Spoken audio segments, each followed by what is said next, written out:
അപ്പോൾ ദൈവത്തെ ഭയപ്പെടുന്നവർ എന്ത് ചെയ്യും? തിന്മയിൽ നിന്ന് അകലും, തിന്മയെ വെറുത്തുപേക്ഷിക്കും.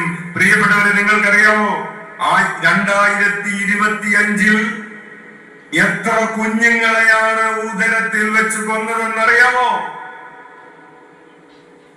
7,30,00,000 കുഞ്ഞുങ്ങളെയാണ് ഉദരത്തിൽ വെച്ച് നമ്മൾ കൊന്നു കളഞ്ഞതെന്ന്.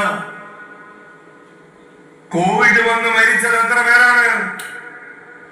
അതിനേക്കാളൊക്കെ എത്രയോ ചെറിയ സംഖ്യയാണ്. 1.5 കോടി എന്ന് പറയുന്നവരുണ്ട്. ഒഫീഷ്യലായിട്ട് 1.5 കോടി എന്ന് കണക്കുണ്ട്.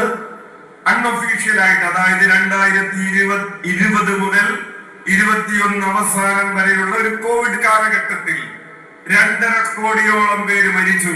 പക്ഷേ 2025 എന്ന് പറയുന്ന ഒരു വർഷത്തിൽ മാത്രം നമ്മൾ മനഃപൂർവ്വം ഉദരത്തിൽ വെച്ച് 7,30,00,000 കുഞ്ഞുങ്ങളെ കൊന്നു. വചനം പറയുകയാണ്, തിന്മയിൽ നിന്ന് അകന്നു നിൽക്കുക. ക്യാൻസർ വന്ന് മരിച്ചത് വെറും 1 കോടിയാണ്.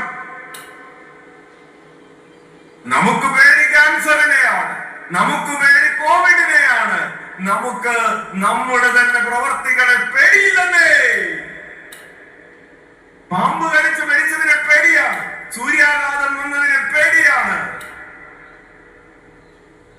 പടക്ക നിർമ്മാണശാല പൊട്ടിത്തെറിച്ച് മരിച്ചതിനെ കുറിച്ച് നമുക്ക് പേടിയാണ്. കാരണം മരണം സംഭവിക്കുന്നു. ഉരുൾപൊട്ടൽ നടന്നതിനെ നമുക്ക് പേടിയാണ്. പ്രളയത്തെ നമുക്ക് പേടിയാണ്. പ്രളയത്തിൽ മരിച്ചത് കേവലം 500 പേരാണ്. നമ്മൾ മനുഷ്യർ കൊന്നത് 7,30,00,000. തിന്മയിൽ നിന്ന് ആരകന്നു നിൽക്കും? തിന്മയിൽ നിന്ന് അകന്നു നിൽക്കുക എന്നതാണ്. പ്രിയപ്പെട്ടവരെ, തിന്മയിൽ നിന്ന് അകന്നു നിൽക്കുക എന്നതാണ് ദൈവഭയമുള്ളവന്റെ പ്രവൃത്തി.